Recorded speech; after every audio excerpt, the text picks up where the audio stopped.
Hi, my name is John Reznikoff and I'm the owner of University Archives.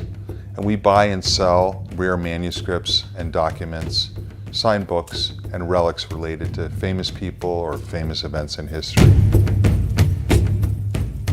Today's video is about the Battle of Compo Hill. One of the most exciting things about being a dealer in the types of items I handle is when you handle something that you could connect with directly, that's somewhat part of your life.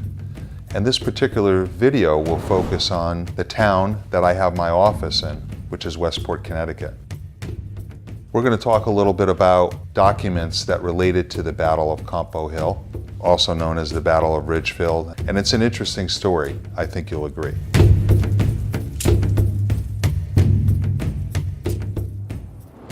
So a long time ago, I bought some documents from Connecticut from the Revolutionary War, and I started to read through them and realized that I live in the middle of a lot of what happened. And here's a document dated 1776, and we all know what happened on July 4th, 1776.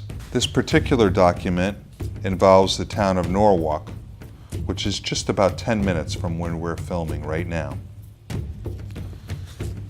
This document is important as it has to do with the Battle of Compo Hill because it's dated 1777, and that's only a few days before the battle. This document really speaks to me.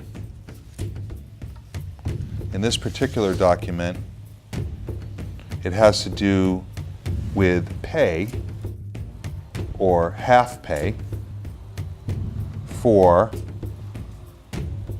soldiers of the company wounded at Danbury. And the date, October 21st, 1777, what's also really interesting about this document is that it wasn't paid until 6 years later.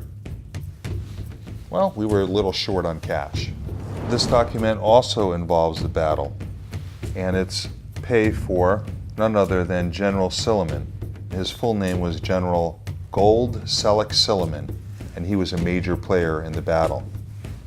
It's also signed by Oliver Wolcott, who was the auditor of the state of Connecticut. This document really tells a story.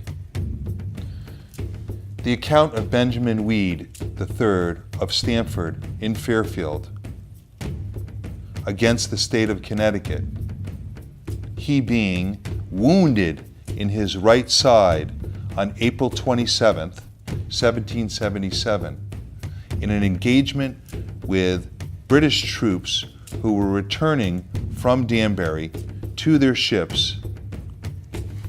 Here's another example of a document involving the Battle of Compo.